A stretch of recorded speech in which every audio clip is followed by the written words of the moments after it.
A situação do Parque Ecológico de Altinópolis tem chamado a atenção dos moradores. A lagoa secou no último fim de semana por uma suposta falha no sistema de drenagem e o caso gerou até discussão política. A garça solitária parece não entender para onde foi tanta água. A lagoa do Parque Ecológico esvaziou no último domingo e restou apenas a lama. Este homem mora perto do local e viu o problema começar ainda no sábado. A população correu para pegar os peixes antes que eles morressem, como mostra este vídeo. Do dia para a noite, de sábado para domingo, chegou ali, domingo já estava vazia. Aí um liga para o outro, desceu um mutirão de gente ali para poder catar os peixes. O que conseguiu catar, catou. O que não conseguiu catar, desceu corda abaixo. Foi embora. Você pegou peixe? Pegamos sim. Ia morrer, né? Então vamos pegar. A população também aproveitou. Quem não tinha condição de comprar o peixe, pegou ali. Segundo o morador, não houve atenção para a questão ambiental. Agora não sei se a prefeitura emitiu algum ofício para o IBAMA ou para as autoridades maiores aí, mas aqui mesmo não tinha ninguém de ambiental não, só a população mesmo. No dia 15, a Prefeitura de Altinópolis disse em nota que o esvaziamento aconteceu porque o tubo, que fica embaixo da caixa de drenagem, rompeu. O problema só foi constatado após a lagoa ficar totalmente seca. A reportagem pediu entrevista à Prefeitura e o secretário de Obras ficou responsável pela explicação. Tinha como prever ou evitar? Como prever, não tinha, porque é uma obra que está debaixo d'água, né? Como que você ia prever? Parece que a tubulação foi feito, um serviço muito mal feito. Por que mal feito? Porque essa tubulação teria que ter sido isolada também, teria que ter feito uma impermeabilização, tanto na tubulação, para não acontecer esse desgaste que a própria água vai causando nessa tubulação, e na comporta também, que está toda detonada. O parque foi construído na década de 90, no primeiro mandato de Marco Hernani, o Nanão. Naquela época, essa obra não custou nada para a Prefeitura.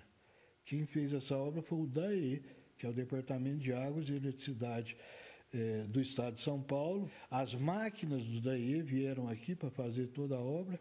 O secretário, na época, o Félix, era um ex-prefeito de uma cidade lá perto de Rio Preto, e ele veio aqui 2 ou 3 vezes para acompanhar essa obra. Sobre um possível erro no projeto, o ex-prefeito nega e diz que a atual gestão não admite que falhou. Essa obra foi outorgada já. Sabe quando? Há 2 anos e 3 anos atrás, e eles já foram alertados disso. O problema, e eu estou sabendo hoje, porque eu liguei no DAE para saber disso oficialmente, o problema era o madeiramento, não tem nada de projeto. Então, o que a Prefeitura de Altinópolis precisa, em primeiro lugar, é o prefeito dar entrevista. Independente de qualquer disputa, a obra na lagoa já foi iniciada. A rua lateral do parque foi interditada para o trabalho do maquinário. Contratamos uma firma especializada para solucionar esse problema, para fazer um serviço de qualidade, um serviço que possa ter uma durabilidade. Tem prazo para estar pronto? Eu creio que em torno de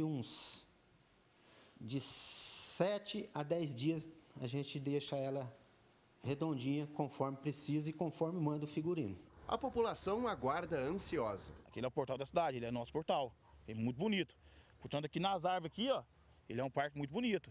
Tem parque para as crianças, tem tudo, é bem organizado. Somente a represa que deu um susto para nós mesmo do dia para a noite. Samuel Santos, de Altinópolis, para o Jornal da Clube.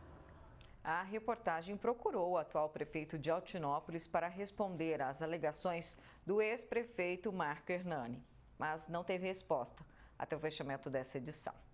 E para falar mais sobre esse assunto, recebemos Anderson Manzoli, engenheiro civil. Boa tarde, Anderson. Boa tarde. Esse caso de Altinópolis rendeu uma troca de acusações políticas, mas, na verdade, muita gente tem culpa compartilhada.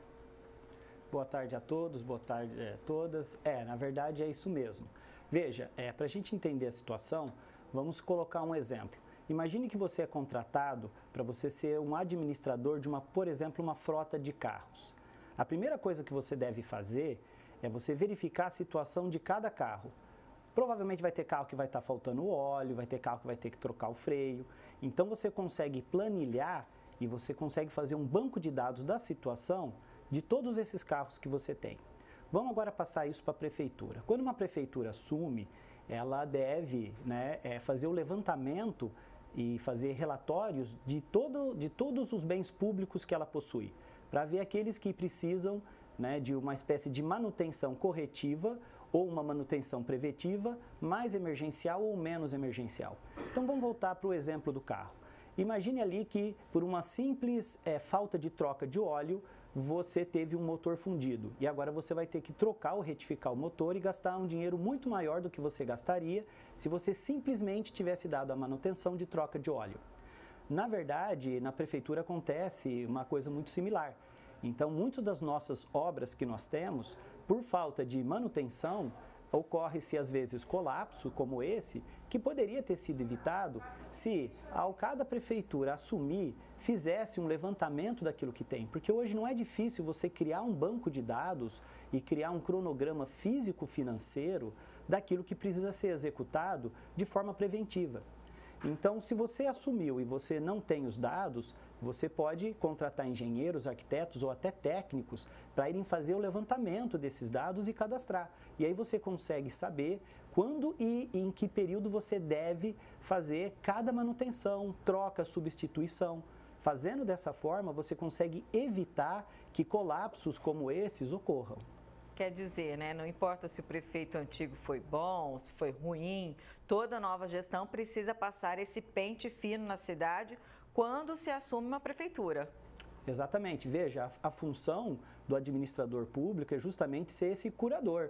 Então, quando ele assume, se ele não tem os dados de uma prefeitura anterior, cabe a ele levantar esses dados, planilhar e ele criar um plano de manutenção.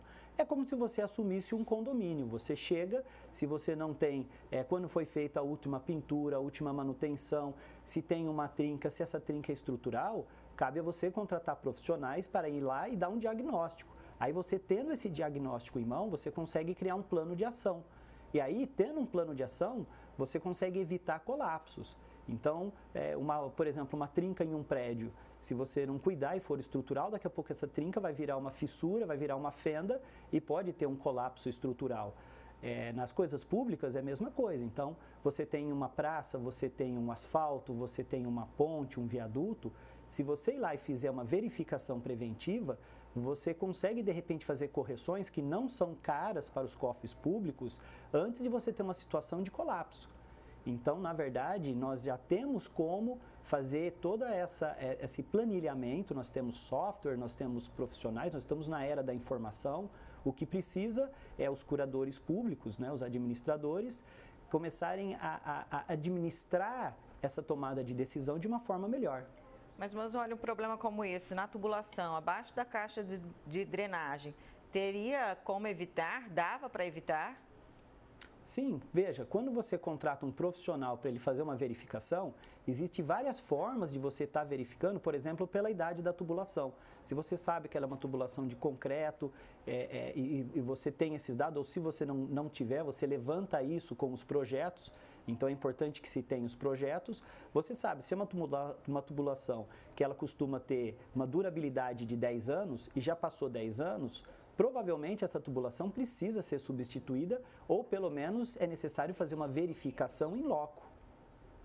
Então tá certo, muito obrigada, Manzolli, pela sua participação aqui no Jornal da Clube. Obrigado.